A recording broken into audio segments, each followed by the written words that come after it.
Hello, I'm Nick Offerman, white male translator for Gaslit Nation. To sum up this week's episode, kleptocracy anywhere is kleptocracy everywhere, and this is a transnational crime syndicate masquerading as a government. Thanks for listening. Why are we here? Let me see if I can just posit an answer to that question. We are here, sir, because President Trump pressured a foreign government to target an American citizen for political and personal gain.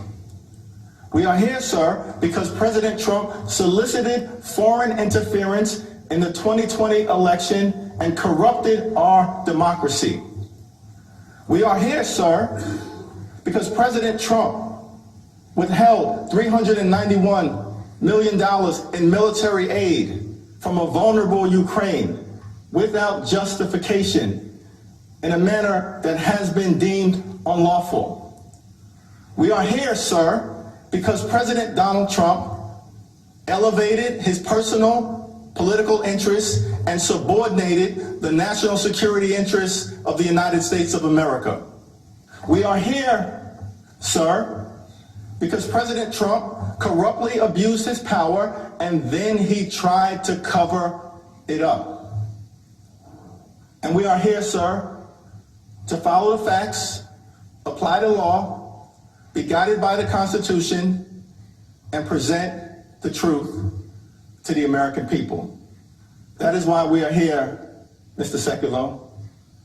And if you don't know, now you know.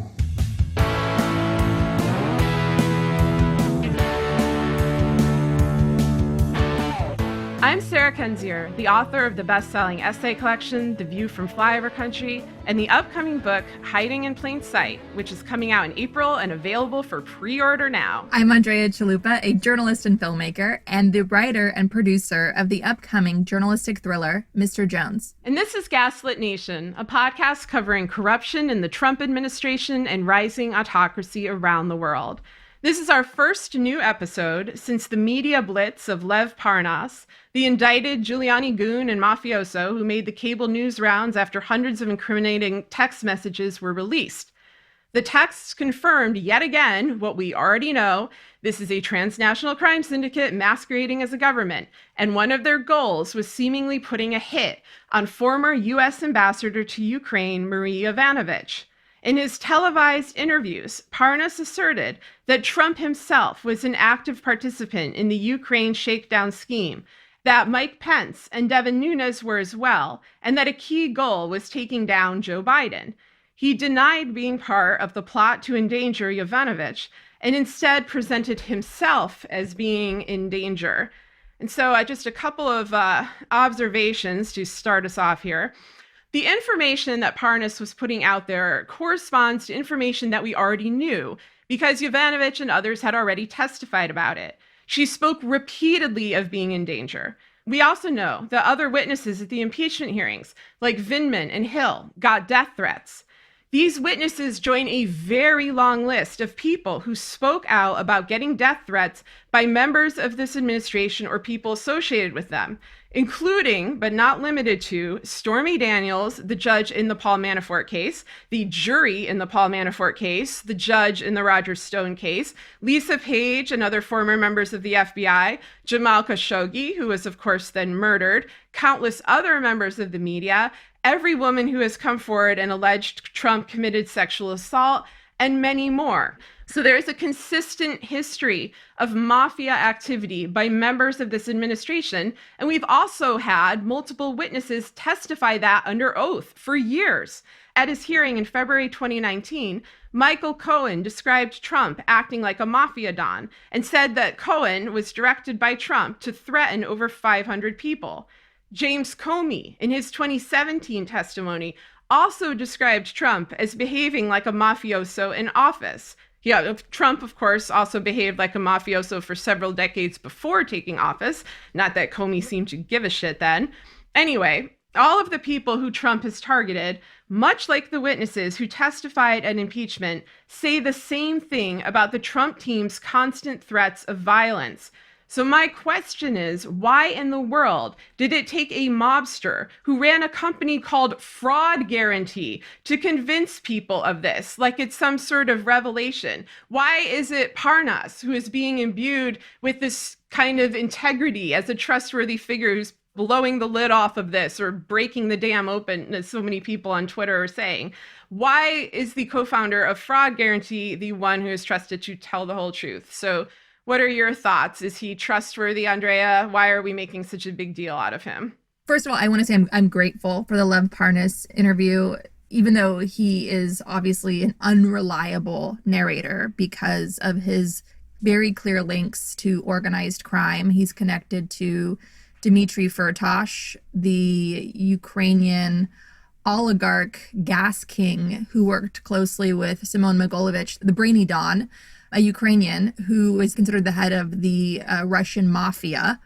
And, as we know, Mogilevich was on the FBI's 10 most wanted list. And Robert Mueller's now famous, thanks to Gaslit Nation, because we keep bringing it up. So in Robert Mueller's 2011 speech, the Iron Triangle speech, he describes the Russian mafia, organized crime in the 21st century, which is blood money regimes in struggling democracies where kleptocracy, corruption spreads enthusiastically, is welcomed in the West through fancy accounting firms in Western capitals like London and New York, and through real estate deals for money laundering, and law firms, fancy law firms that help structure all these offshore accounts in Panama and the Caribbean and so forth. And then you have these blood money operatives who are like bees circulating pollen everywhere that are, helping this whole slush fund of global dirty money move around the world. Mueller had Mogilevich, the head of the Russian mafia, on the FBI's 10 most wanted list, promised he'd stay there until he was caught for some mysterious reason. Well, we know the reason we were given. James Comey took Mogilevich off the FBI's 10 most wanted list in December 2015, and a year later, a Russian mafia asset, Donald Trump, was the president-elect of the United States, a big Russian mafia coup. If you want to know the background on that, just look at our transcripts on gaslitnationpod.com and read all about it. I would direct people to the episodes with Olga Watman, a Russian mafia expert, and also Krug Unger, who wrote House of Trump, House of Putin, looking at Trump's decades-long connections to Russian organized crime and his family's dependency on Russian money. So all of that is to point out that Firtash, having Lev Parnas on his payroll, there was money that was, I think, around €1 million, $1 million that Firtash's lawyer was paying Lev Parnas. All of that indicates that Lev Parnas is very much in the pocket of Russian organized crime. And the fact that he's coming forward and giving this big, juicy interview, what is it really telling us? It's infuriatingly pointing out what we already know, that the Russian mafia was not stopped sooner. The election of Donald Trump was a massive intelligence failure by the U.S. Our allies from the UK, Australia tried to warn us to try to prevent this, but it happened anyway. So that's first and foremost.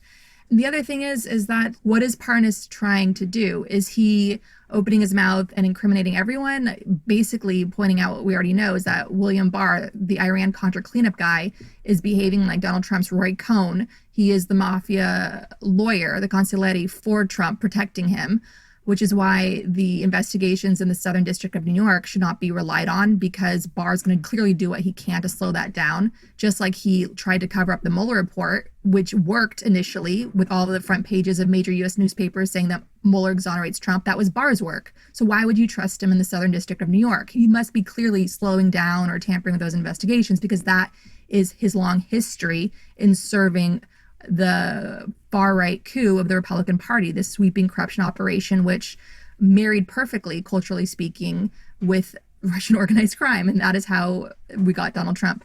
So, but what is Lev Parnas' game here? I mean, is he doing as he said? And as Rachel Maddow pointed out, is he trying to spill all he can so this information gets out there? And he incriminates as many people as possible. So therefore, there's no point in killing him, because if you kill a Lev Parnas, then you're proving him right. So is that his motivation for doing this? Or is it something, more layered here, where he's still serving the interests of Firtash, even though he's trying to distance himself from all these bad guys generally? Is he still serving the interests of Firtash by coming clean, trying to be a clean player? out of fear that Trump's just been impeached. Firtash, being a savvy businessman, is keeping his options open should the Democrats manage to win the White House. It was under Obama when Firtash was first nailed for bribery charges. Maybe Firtash is, through Lev Parnas, is basically coming clean with all this stuff. Firtash himself could not come clean because he needs to play both sides in case Donald Trump wins. Firtash is too savvy to do this dirty work. Firtash is someone that operates like Trump, like Putin, with plausible deniability. He would never get his hands dirty. So is Lev Parnas, who got a lot of money through the Firtash network previously, is Lev Parnas basically doing all that finger pointing just to serve Democratic interests in case a Democrat should win the presidency? I point that out only to say that guys like Parnas, given their long history of being wrapped up with organized crime interests, you have to always challenge what they say. You always have to keep the larger game at play, because these monsters have criminal minds and they do play both sides. They do leave their options open. They do try to fool you into thinking that you can negotiate with them. Deripaska did it for years with Bruce Orr at the FBI. So you can never negotiate with the Russian mafia. These guys are ruthless. That is their superpower. That is how they win, because they keep outplaying the good guys, because the good guys tend to take people at face value and tend to think that people are rational players that act in their own self-interest. You'll remember in that great documentary that everyone should watch on Obama's foreign policy team called The Final Year, they show how shocked Ben Rhodes, Obama's foreign policy brain, how shocked Ben Rhodes looked on election night when Trump won. And out of Ben Rhodes' mouth were, wow, I guess, we thought Putin would act in his own interests. Like they underestimated Putin. They thought that the Russian sanctions would force Putin to recalculate and the oligarchs around him to recalculate to try to play ball with the West. And instead, Putin's mafia state doubled down and got their asset elected. They did that with the help of weaponizing our own corruption against us. And so you can never underestimate Russian organized crime. It's absolutely ruthless, and it's far-reaching, and it's powerful. And Putin himself is arguably the richest man in the world, especially if you calculate the oligarchs that he has under his thumb.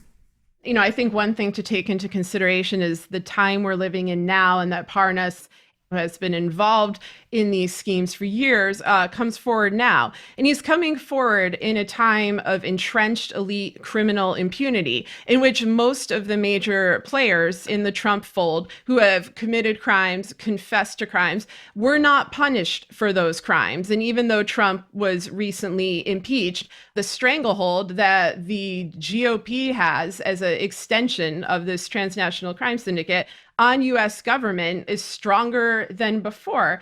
And so, one thing I'm wondering about is, yes, he can come forward. Yes, he was indicted. Is he really expecting any kind of punishment? Because basically no one, besides, I guess, Manafort and Cohen, and even there the punishment was relatively small, was actually incarcerated for their actions.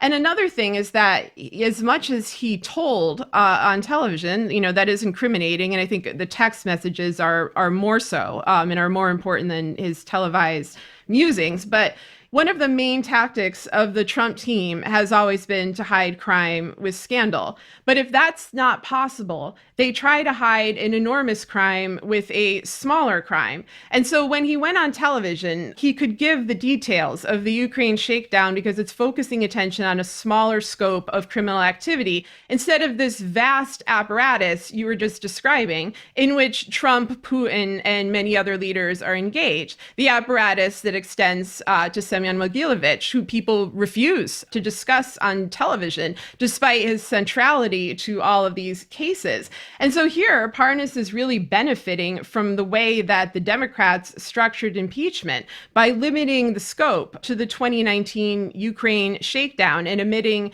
the broader context of this. And the other thing, in watching him, not just on MSNBC and CNN, but also just sort of seeing all these photos popping up everywhere, it's like the Where's Waldo of crime. Like Parnas is in every photo with every leader and, media personality and what have you. It reminds me a lot of Felix Sater, another Russian mafioso turned informant who plays both sides constantly, both to try to protect himself, to incriminate the people with whom he has associated, and to muddy the media waters. And both Parnas and Sater are very good at this. We've seen other people in their fold, who aren't quite as good, Carter Page, for example, but they capitalize on this perception that they are just sort of wacky, dirty tricksters. They go through the Roger Stone narrative machine, or that if they're confessing this on television, I mean, it's a sort of weird double standard. Like on one hand, people are like, well, it must be true. Like the dam has broken, the real story is being told, and now action will be taken. But their ability to confess this narrow version of what actually transpired relies on the fact that they're never punished. Like almost nobody in their fold is punished. So there's a certain kind of safety with that. And as you said, publicity may be a shield for him. It may also be a weapon for him, because I'm watching people fall down the same propaganda holes again and again. I'm watching media personalities taking photos with Lev Parnas, a criminal, a mafioso, grinning broadly, acting like this is just a joke. This is just a ratings bonanza. This is not intrinsically linked to the death of democracy in the United States. And no one learns anything. Like we're like the Groundhog Day of organized crime on the show. I feel like I make the same complaints over and over, and the only thing that changes are the names and the faces. But that's why people should pay attention. They need to pay attention to the broad pattern that we've been enduring here, instead of looking for, criminals as saviors, like Lev Parnas has joined the resistance or whatever kind of nonsense that people are churning out. It's like, folks I get that everyone's like worn down and, maybe not fully having hold of their senses, but come on, just, ugh. I want to do a bit of a travel blog here for everyone, because Ukraine is so much at the focus of this again and again. And I encourage anyone anywhere in the world listening who's not in Ukraine at this moment to visit Ukraine, to experience Ukraine, because it's an incredibly enchanting country. From all the years I've been visiting there to research my film, Mr. Jones, and so I've seen Kiev, for instance, evolve and become more Brooklynized. And I'm very, very grateful that I was able to live in Ukraine in 2005 before the country became discovered by the West through the 2013-2014 Euromaidan revolution. Now it's just, there's bars and restaurants I stumble into in Kiev that I feel like I'm in New York or LA. It's pretty weird. It's a gorgeous country still. Beautiful mixes of culture from its centuries-old history. And so I can go off and be like a big, massive tour guide for everyone to go to Ukraine.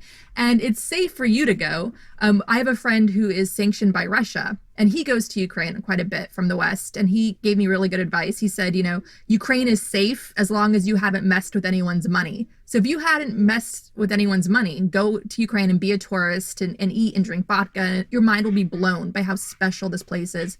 Because what I'm going to say next might deter you from actually following through on that. And I don't want it to, because it's not representative of the country and its people. So when I was living there in 2005, I was hanging out in a pub with a bunch of expats, Western expats.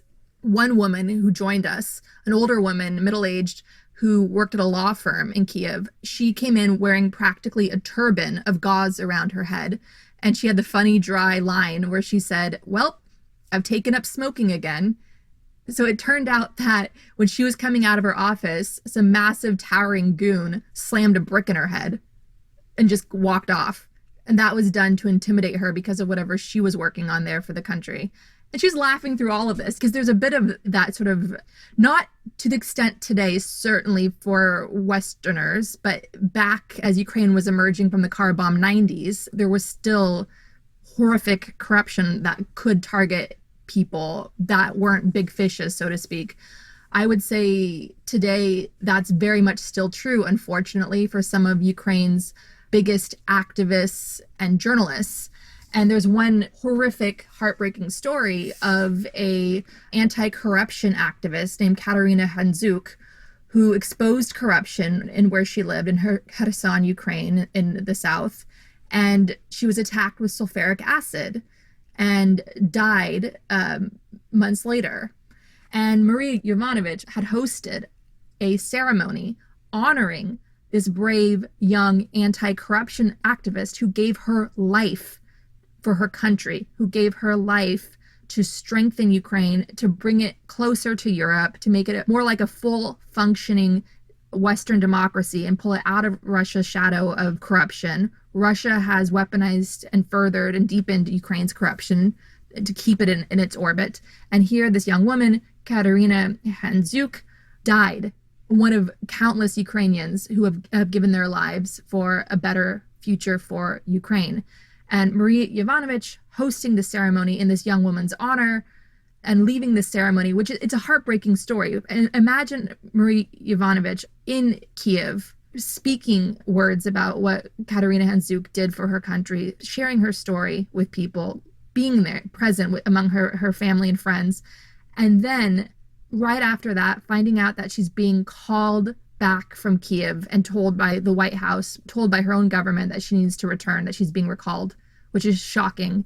So I just want to put you in that mindset of the realities on the ground in Ukraine for people that dare to stick their necks out and the most vulnerable. And so Lev Parnas, he can deny all he wants, the threats. It was very clear the pressure that Yovanovitch was under. And even though these Stone and Manafort goons can be comical villains and with their twirling mustaches and all that, at the heart of it, they are endangering good people that we desperately need in order to turn this world around. And so we cannot forget that. We cannot forget the most vulnerable here, and that we cannot forget that these threats reverberate. So what was done to Katerina Handzuk, what was done to Marie Yovanovitch, that sends a chilling message to others who are on the front lines of fighting powerful forces and risking their lives and risking their families' lives to do so.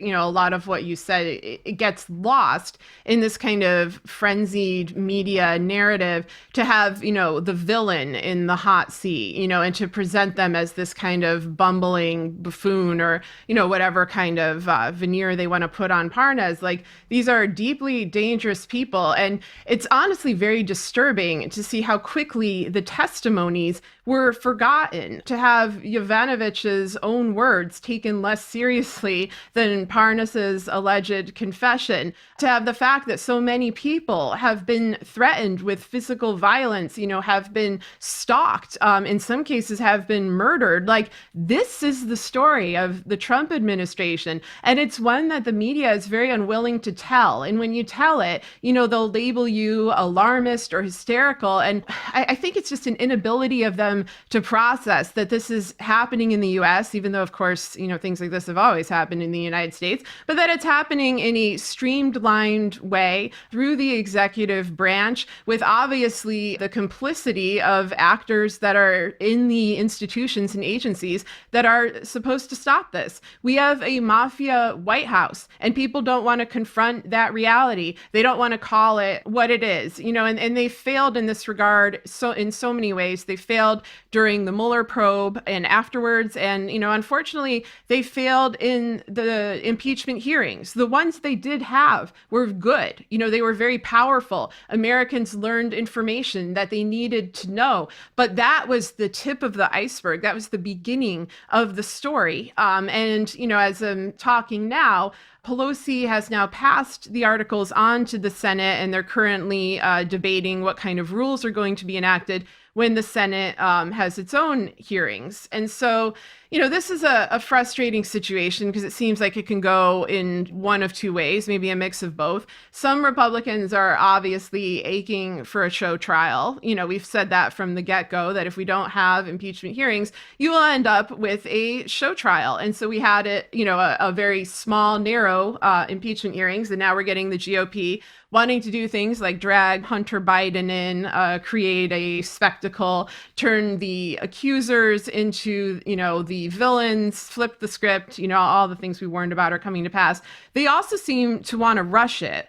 They seem to want to do this under the cover of night with as little scrutiny as possible. That's actually interesting to me because I'm not sure what exactly the GOP is afraid of here because they lie so flagrantly. Impeachment did change the mind of American people about Trump and his network of criminality. The majority of the American public want him removed. But what's been consistent throughout this administration, and even predates it with the Republicans, is how little the Republicans care about the will of the American people. In their mind, the will of the American people exists to be subverted. That's why they have voter suppression. That's why they have a giant propaganda apparatus in Fox News. Like, they completely don't care what even their own voters want, even the people voting Republican, even the people who love Trump. They don't care what anybody actually wants. This is purely about the accumulation of their own power.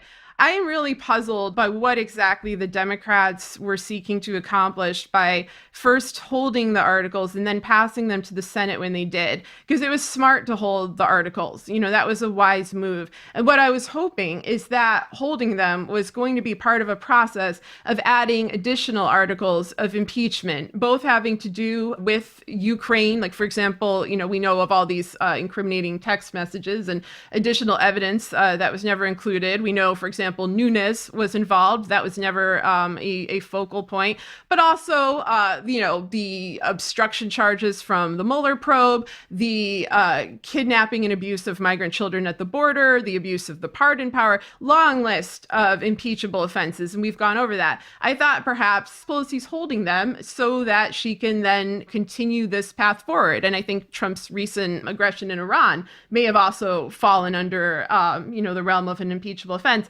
Instead, she passes them on now. And the only thing I sort of see as significant about why now is she's out of the country. She's not here. She's in Israel for a long ago announced gathering to commemorate victims of the Holocaust. There's, I think, over 40 leaders coming there worldwide. She's going to be meeting with Netanyahu, Putin, Macron, I think Prince Charles, all these different people are there.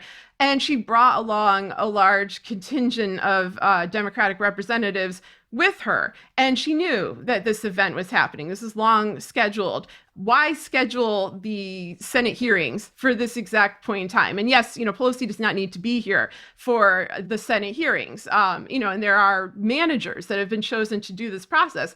But both the optics of it and just kind of like, don't you want to be here to see how this plays out? Don't you want to be here if things go wrong? It's also weird, by the way, that Pence is going. Pence, who's technically the head of the Senate, also in Israel.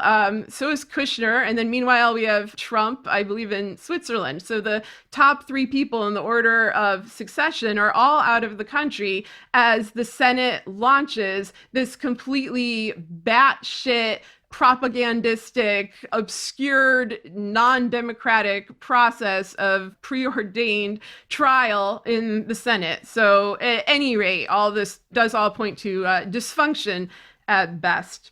Once again, I'm going to do a callback to that great reading series that Gaslit Nation did over the summer, which we encourage everyone to check out because it goes to the roots of our horrific, abusive news cycle.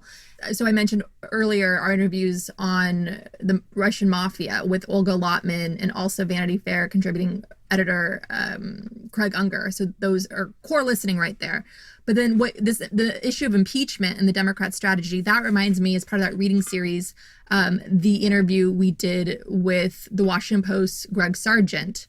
What Greg pointed out to us was that Democrats are driven by acting in good faith and good governance.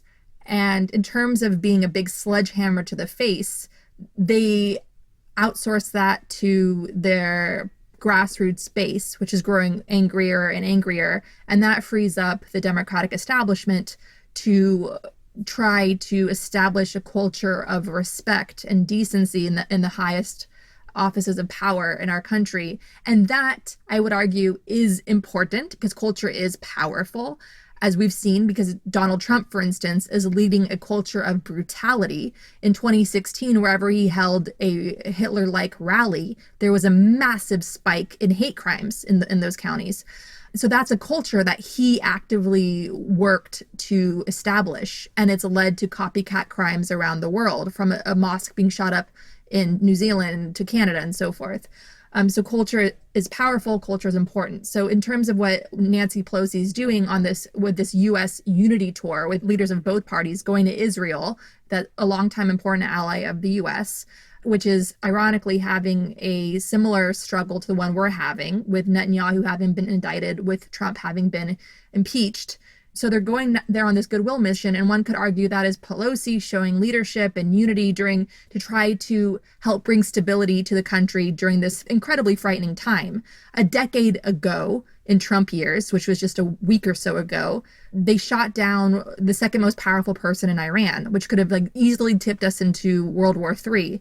And that was a sleepless night or two that the world had over that. And so I would argue that Pelosi's doing her darndest to try to work towards stability as much as possible, and she's outsourced impeachment itself to her managers. But why did she send the articles now?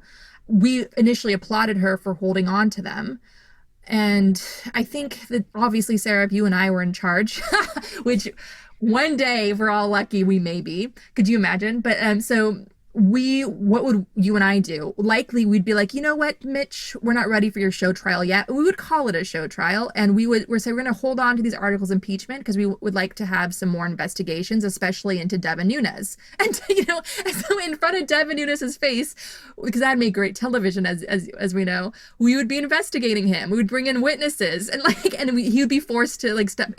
Basically, you confront the Republican Party with their own Kremlin clown car tactics to their faces, so they collapse under the ridicule, because that, as we've seen, is very well possible. We've seen an exodus of Republican leaders not seeking re-election because they cannot stand how dehumanizing this has been, becoming the party of Donald Trump, which will become the party of Ivanka Trump and so forth.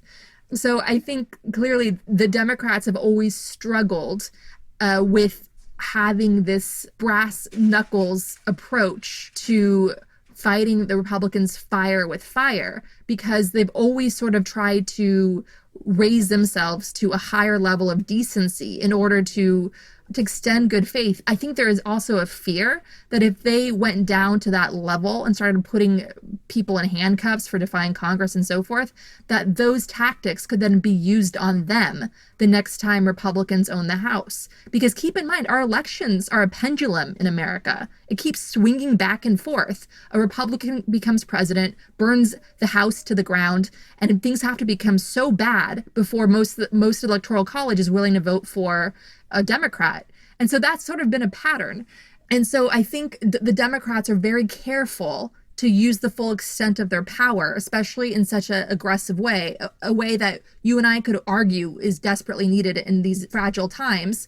But I think in their minds, what they're calculating is that the pendulum politically could swing back, where the Republicans control the House again and then use those same tactics on them for small, stupid, invented show trial stuff. We saw just with Hillary Clinton alone how many investigations they had into the non-scandal of Benghazi. That was a show trial. We already had show trials in this country. That's why we could easily say they're coming around again, because Hillary Clinton suffered her own show trials by the Republican-controlled House. So I think that's where the restraint comes from. The restraint on the Democratic side comes from not wanting to cross that line, because that could so easily be used against them by their Republican colleagues. You're right that that's where the hesitation lies. But of course, the Republicans are going to do this anyway. As you said, they have done it with Bill Barr implanted. They're ramping it up. They're becoming more aggressive. They're acting with more impunity. And that's in part because they've gutted the institutions that were supposed to stand outside this process. We're supposed to be objective actors, and they filled them with their lackeys. We've seen over and over institutions failing, whether whether it's the FBI, whether it's the NSA, who Adam Schiff recently called out for refusing to cooperate with the Ukraine investigation, refusing to provide necessary documentation, the CIA, every intelligence agency that allowed a mafia syndicate to move into the White House is, implicated in this. And then lately, once again, we're seeing the failure of SDNY, which is another organizational body that people kept holding up as some kind of savior. Like, oh, if Trump isn't going to be prosecuted while he's president because of the, LLC memo, then it's all going to go to SDNY. They're going to catch him. They're going to get him. Completely ignoring the track record of failure and complicity that embodies this organization. Like, for example, the text messages that I was discussing before, the really incriminating ones about putting a hit on Marie Yovanovitch. The FBI had those for months, and SDNY had those for months, and no one did anything, despite the fact that this information needed to be known, and despite the fact that people's lives are in danger. And this is a pattern with them. Like, just a few examples of, ways that SDNY has failed America. They did not bother to indict Jeffrey Epstein until 2019. They only did it because the Miami Herald exposés, the ones written by Julie K. Brown, had pushed the case back into the spotlight, horrified people who didn't already know about it, and also had revealed how easy U.S. officials had gone on Epstein and his cohort already. He continued trafficking girls as young as 12 years old all the way until 2018, and SDNY did nothing. They also did nothing about Trump and the Trump crime family. They never bothered to indict Trump, the Trump children, Manafort, or others that fall in their jurisdiction who had been committing crimes brazenly for decades, even though this activity was well known. You also saw SDNY siding with Trump over the release of his tax returns, which would have provided more of a window into how exactly that activity functions. And so they are acting in some sense as accomplices.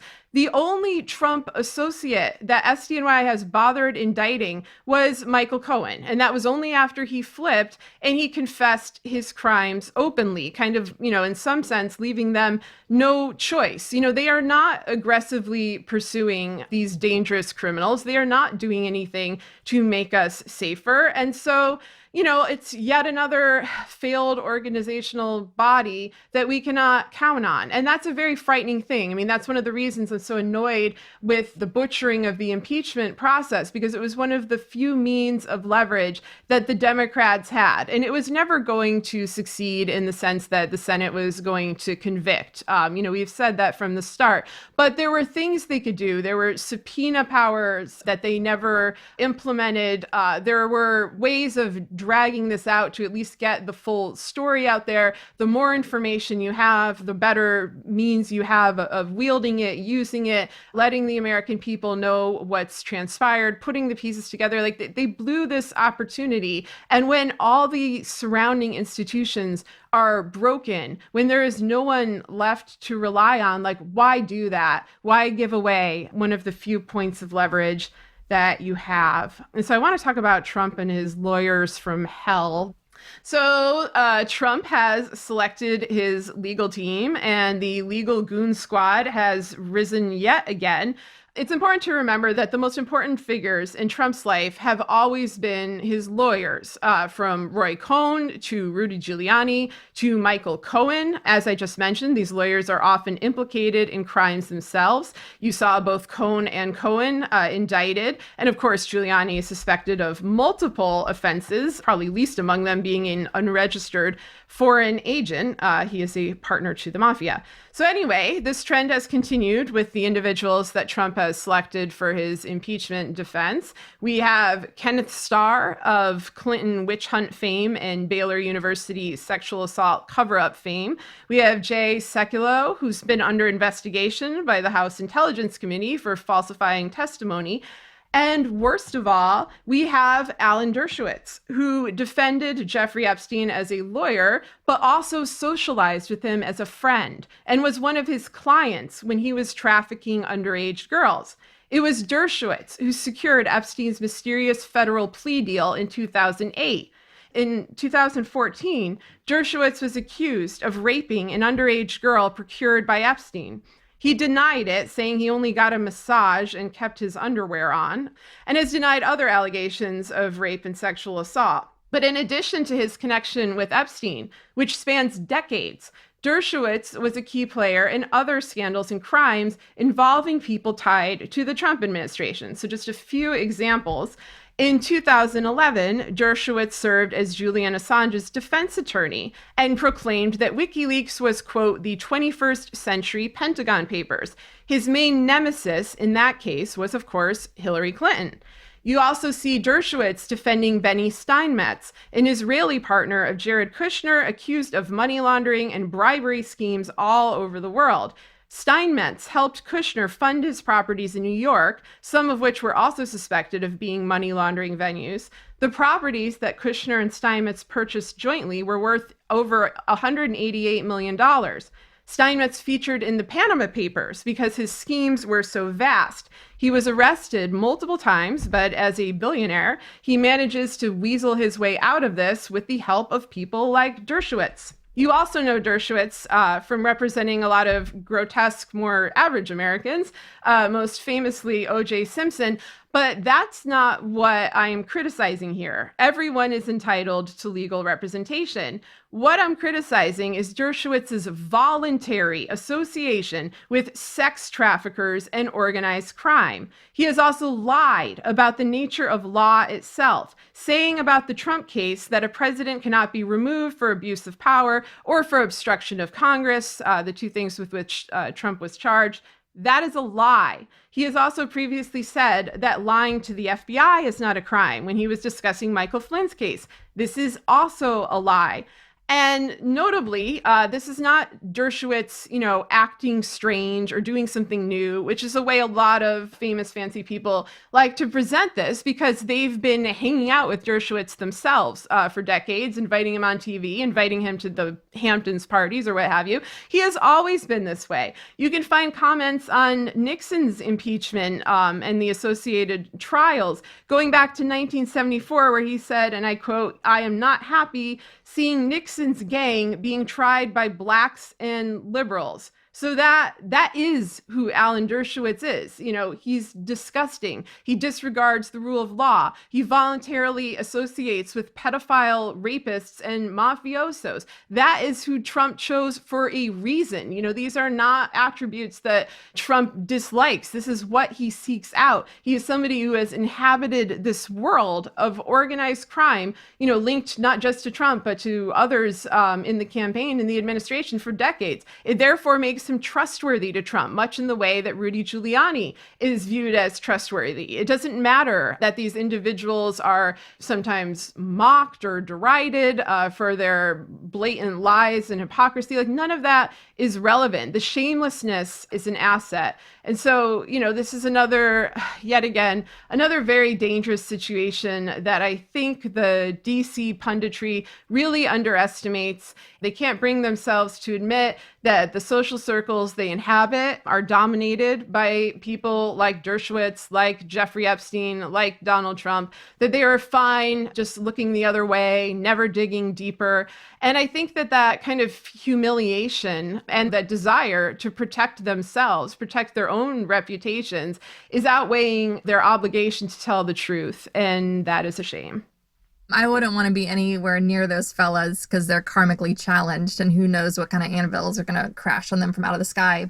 It's just a creepy germ fest that Trump has surrounded himself because that is what he is, he himself. So when your lawyer needs to be under investigation, that's when you know what you're about. And I would say Ken Starr specifically, he was part of that effort to really cross the line in American political culture with Bill Clinton's impeachment in going into the graphic details of a blowjob, which really was a moment that shocked our country. I was a child when that scandal hit the news, and it felt like that the world was coming to an end. It felt like a very scary moment to witness as a kid.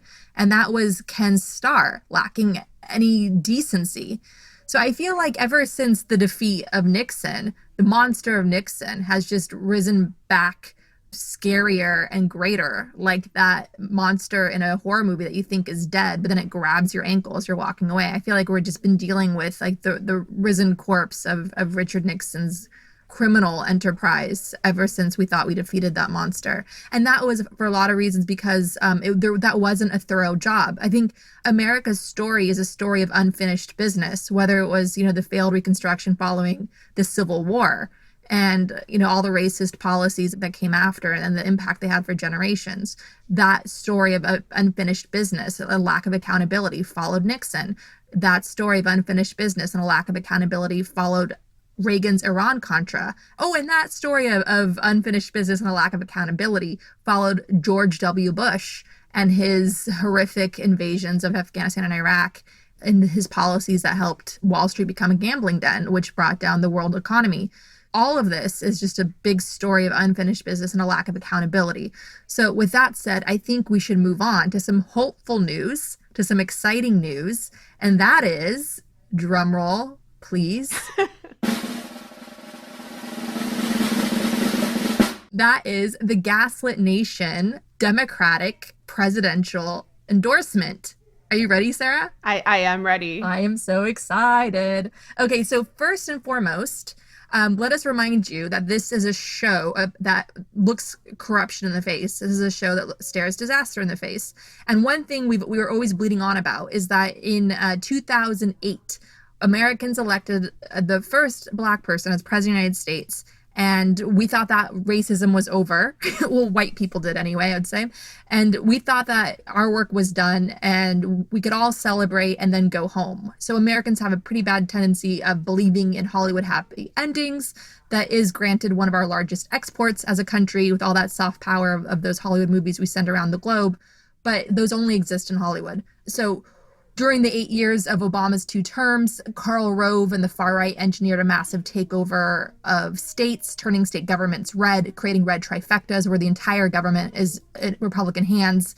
And that weakened our democracy and quality of life across the map. And now that you have Republicans in these state governments attacking people's right to vote to help further their corruption and hold on to power. Democrats woke up to that reality with the surprise election Donald Trump, and they've been trying and succeeding amazingly to try to turn more and more states blue. And congratulations to all those grassroots superstars on the ground that are doing that all important work and taking back our country, because that's what we need. So I'm pointing that out because our work, no matter who becomes president, is far from over. All of us alive today have to dedicate our lives ensuring that we have to finish the unfinished business and fight for accountability.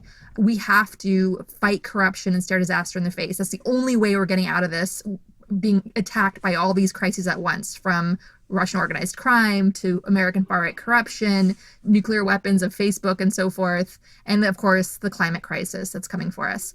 We are not going to survive as a species unless we stay engaged and stay in the fight. So our advice, first and foremost, to every American listening is to be perfectly honest with yourself. Have a heart-to-heart with yourself on who in your heart you want to see out of the Democratic group. Who do you want to see president of the United States, who is still in the race, of course, and get off the couch and fight with all your heart and soul for that person. Because by showing up for your chosen candidate, whoever your heart is leading you to, that is your North Star. That is how you're going to find your family. That is how you are going to find your Sarah Kendzior. Sarah and I were brought together in this loving friendship because of our shared interests, because we both dove headfirst into our passions and what we really cared about, and that was confronting this horrible corruption, confronting Kremlin aggression, and so forth. And we did that at great personal risk to ourselves, and we paid the price of hit pieces, but we weathered through it because of our friendship that sustained us all these years. So you will find, if you haven't already, or you will deepen your own community if you go out and show up for the candidate you believe in. And whether your candidate wins or loses, the family that you make right now on the ground during these primaries, this family that you strengthen and expand by showing up and fighting your heart out during these primaries, that's the family that is going to sustain you over the next decade of work that we desperately need you, that we desperately need me and Sarah, and desperately need all of us to do together to protect our country, to protect the world, and to protect all the vulnerable species out there, including our own species. And so that's first and foremost. in that spirit, Sarah and I are going to be perfectly honest with ourselves, and we're going to be perfectly honest with you about who we full-heartedly, with our hearts and souls, who we endorse, keeping in mind that not a single one of these people are perfect in the Democratic group. None of them are. The only person that can win a purity test is a baby. And I should know that because I've been spending a lot of time with babies. I just had one. This candidate that has energized us is the one that we want to share with you. We want to share our love letter now about why this candidate helps us sleep at night and makes us hopeful. Do you want to, with your over bubbling enthusiasm, do you want to share who that is? Yes, it is Elizabeth Warren. And I actually am enthusiastic, and Andrea can vouch for the fact that this never happens. I'm more enthusiastic about Warren as a potential president than I've been about any person who ran for office in my life. And, you know, this is a time where it's hard, obviously, to be upbeat. It's hard to cheerlead. That's not my nature anyway. But, you know, what we're dealing with are existential crises. We're dealing with multiple existential crises: autocracy, climate change, organized crime being inserted into multiple governments that are acting together in a new axis of authoritarianism. Whoever is coming in is going to have challenges unlike any president that has ever come before. And when the primary started, I really thought, you know, the choice is just going to be Trump versus not Trump. The possibility of a Democrat winning is there, but one who's actually capable of beginning to clean up this horrible, entrenched mess that we're in. I thought the possibility of that happening was slim, but I do believe that Warren is capable of doing that. I do believe she sees things for what they are. She sees the depth of that corruption. She has pragmatic plans to solve it. She's not afraid to take the lead on things like impeachment. She's not afraid to make enemies out of terrible people. You know, that's why billionaires hate her. That's why Wall Street hates her. But she's also able to actually get along with others, to pass through legislation. It's a really rare combination. And she has actually created fleeting moments of relief for me in the last few horrible years of this administration. Just to know that somebody else can see these problems. Someone else realizes that kleptocracy in the United States is inseparable from kleptocracy abroad, and is thinking and is listening and is meeting with people and is able to take in others' ideas without being defensive and build upon them and create ways of starting to get us out of this situation. Because I don't want to overstate what she can and cannot do, because the situation is very dire. But I think she knows that. She has that realism. She has a combination of realism and warmth that I think is rare. And so this is the first candidate that I've been this confident in their abilities to operate at multiple facets of governing. So we're lucky that we have Warren for this moment in time. Yes, without question. And I think one article we're going to share with everyone at the very top of our show notes, especially for the people that see Warren as a socialist or, you know, what have you. There's an excellent case study on why a wealth tax is desperately needed now, because you have to think of it as you're investing in yourself, you're investing in your community. And I know people listening say, I don't want my taxes to go up, but think about it this way. My God, the trouble that we're in as a nation. We are the richest nation in the world, the most powerful nation in the world, and yet we have rapidly growing income inequality, and we have a falling life expectancy rate, and we have the highest prison incarceration rate in the world, and we have some of the most embarrassing far-right politicians in the world currently. And that says a lot when you have a global rise of the far right. So something has got to give. That is where we are. We are at a breaking point where something has got to give. And there's an incredible heartwarming story that the New York Times covered of an incredibly wealthy man by the name of Harris Rosen, who owns a chain of successful hotels. Harris Rosen gave away, let's say, but really it's an investment because he strengthened his own country by doing this. Harris Rosen gave away millions of dollars to turn around a community in Florida. And he invested in schools and early education. And what he saw by essentially living out Elizabeth Warren's wealth tax was he saw this once troubled community blossom into high school and college graduates, completely turn itself around. And so I want to then go into how Elizabeth Warren is essential, because what she does that Bernie Sanders does not do. And this is not a knock against Bernie by any means, because if he is the candidate, we will be so happy. If Biden's the candidate, if Klobuchar, if any Democrat, we will get behind this person first and foremost. But just to touch on Bernie, because we are happy about all of the people like AOC he has inspired to join the political process, and we need more of that. We like how Bernie's crotchety. He's like this old, like grumpy old man. I think that's very endearing. I personally have that side of me. Sarah certainly does. That's kind of what binds us together. But one thing that I wish he did more of is put white supremacy front and center into his policies for economic justice. And Elizabeth Warren does that, because for the simple fact that we are living in a world of white supremacy. And it's gotten to the point where the FBI has had to say that white supremacy terrorism is one of the greatest threats that the world faces today, that we as a country face today. And it's been spreading around the world. And that matters for a whole list of reasons, because we're dealing with an ideology of hate that has united all of these forces around the world. Putin's mafia terrorist state funds white supremacist groups and is worshipped by Trump's whole movement of white supremacy terrorism. As I mentioned before, there was a spike in hate crimes where Trump held rallies in 2016. There's expected to be a spike in hate crimes when Brexit finally becomes official in the UK.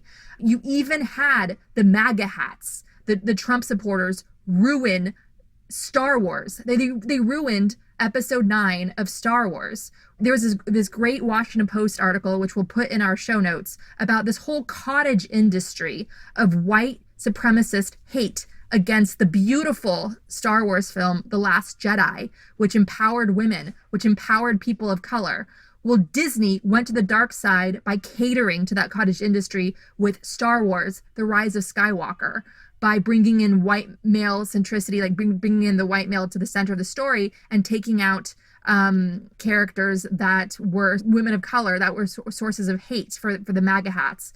So what we're telling you is that across the board, you have to make white supremacy central to where we are right now in the world and how we got here. And people in power, enough people in power are failing to do that, because the people in power are white, overwhelmingly white, and they benefit from this system. So therefore, it goes underneath their nose and they hardly notice it. Again, I'm going to go back to our excellent summer reading series where we interviewed the sociologist, Dr. Crystal Marie Fleming, who wrote a really vulnerable, beautiful, warmly funny book called How to Be Less Stupid About Race. It's a difficult conversation to have. And I think Elizabeth Warren helps us have that conversation by coming in with statistics and putting those shocking statistics front and forward, such as the horrible discrepancies of maternal health for Black women. And that even includes Black women, regardless of socioeconomic background, the mortality rates and the risks that they face that white women simply do not. Basically, the attraction to Warren, is similar to kind of how we structure the show, where we're taking on a lot of issues that may seem separate, kleptocracy, white collar crime, organized crime, racism, misogyny, white supremacist movements, terrorist violence, etc. They're all connected. And we see this more and more now, especially in the digital era, especially with these social media monopolies, which have exacerbated all these problems, which is another group that Warren is fine taking on. She's fine battling Facebook. You cannot solve a problem that you won't admit exists. And when you play down the severity of any problem, or you try to separate things that are historically intertwined. For example, you cannot separate race from class in America, in a country that is founded on slave labor. You simply can't. You need to view these issues holistically. You can't separate civil rights from corruption. It's not a coincidence that Trump's administration is made up of white supremacist mafia affiliates, that these are overlapping categories. And so we need people in whatever the next administration is, hopefully not Trump's, that are able to bring all these issues together and see how they intertwine and begin to gut out that corruption and that cruelty at its roots. And I do trust that she sees this. I also trust that she will select, other good people for a Warren administration. And it's going to be a very tough few years ahead. There's no way to sugarcoat that. I probably did by just calling it tough. It's going to be grueling. It's going to be bad. But, there is the possibility of having someone who's more than merely competent or merely passionate, someone who is truly, the right person at the right time. So that's why we are endorsing her. We encourage you to read and think and make up your own mind, but that is our view.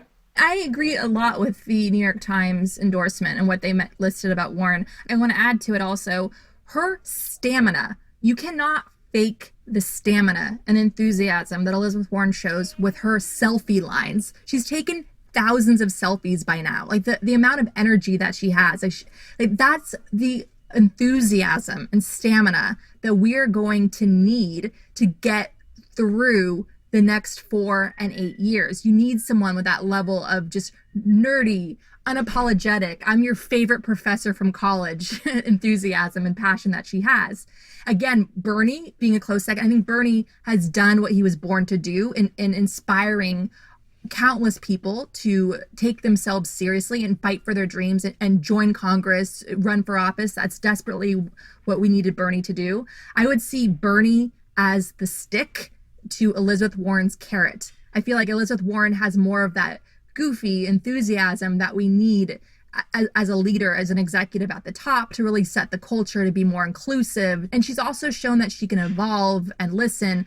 Ta-Nehisi Coates, when he wrote a great piece on reparations at Atlantic, Elizabeth Warren reached out to him to learn more, to understand how that worked.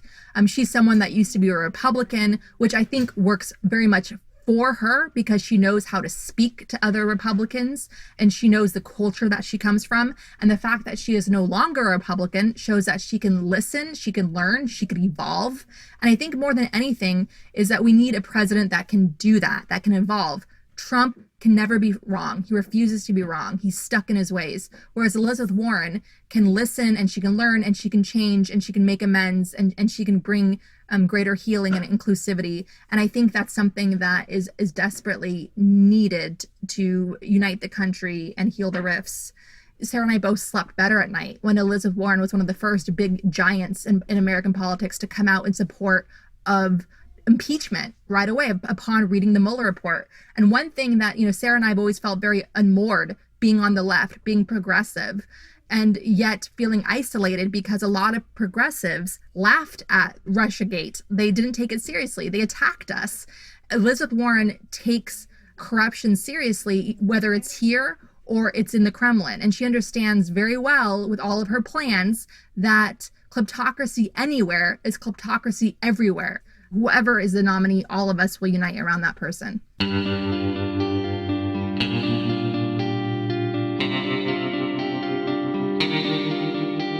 Our discussion continues, and you can get access to that by signing up on our Patreon at the Truth Teller level or higher. We want to encourage our listeners to help the victims of the Australian fires by donating to the St. Vincent de Paul Society in Australia, working on the ground to help people in need. Donate at donate.vinnies.org.au. For help directed toward Australia's First Nations communities, check out the Fire Relief Fund for First Nations Communities by Neil Morris. We've posted links to these groups and others on our Patreon page. We also encourage you to donate to WIRES, a group that rescues native Australian wildlife in distress. Donate at wires.org.au. And if you want to help critically endangered orangutans already under pressure from the palm oil industry, donate to the Orangutan Project at theorangutanproject.org. Gaslit Nation is produced by Sarah Kenzier and Andrea Chalupa. If you like what we do, leave us a review on iTunes. It helps us reach more listeners. And check out our Patreon. It helps keep us going. Our production managers are Nicholas Torres and Carlin Daigle. Our episodes are edited by Nicholas Torres, and our Patreon exclusive content is edited by Carlin Daigle. Original music in Gaslit Nation is produced by David Whitehead, Martin Vissenberg, Nick Farr, Damian Arriaga, and Carlin Daigle. Our logo design was donated to us by Hamish Smith of the New York-based firm Order. Thank you so much, Hamish. Andrea... Gaslit Nation Gaslit Nation would like to thank our supporters at the producer level on Patreon. Adam Ingersoll, Adam Levine, Alabama, Alan Liu, Angela Harvey, Ann Marshall, A.W. Nicholson, Becky Karush, Brian Tahuden, Carl Hosier, Carol Golstead, Catherine Anderson Karina, Kathy Kavanaugh, C. Baker, David Porter, Diana Gallagher, D.L. Singfeld, Dorothy Komarak, Doug Friedenberg, Elizabeth Dove, Eric Kaplan, Irina Guardia, Ethan Mann, Fontaine Carpenter, George Hughes, Gordon Shumway, Gustav Halsby, James Tolley, Jared Lombardo, Jason Benke, Jason Rita, Jeff Thompson, Jennifer O'Hearn, Jennifer Slavic, Jans Alstrup Rasmussen, Joel Newman, John Dambro, John Laughlin, John Ripley, Karen Crouch, Katie Cotton, Katie Masuris, Kelly Ranson, Kenshiro Nagagawa, Kevin M. Garnett, Kim Mellon, Christy Vitale, Lawrence Graham, Leo Chalupa, awkward, Lisa LaFlame, Lorraine W. Todd, Luke Strad, Mandy Farraport, Marcus J. Trent, Margaret Moe, Margaret Romero, Matt Perez, Maureen Murphy, Michael Woldridge, Michelle Dash, Mike Tripico, Nicole Spear, Ray Alba, Rhonda White, Rich Croft, Robert Wedginski, Sonia Bogdanovic, Solomon Hikes, Stephanie Phopes. Tanya Chalupa, They're all here. Victoria Nordgren, Victoria Olson, Zachary Lemon. Sap Roudsdower. Thank you all so much for your support. We could not make this show without you.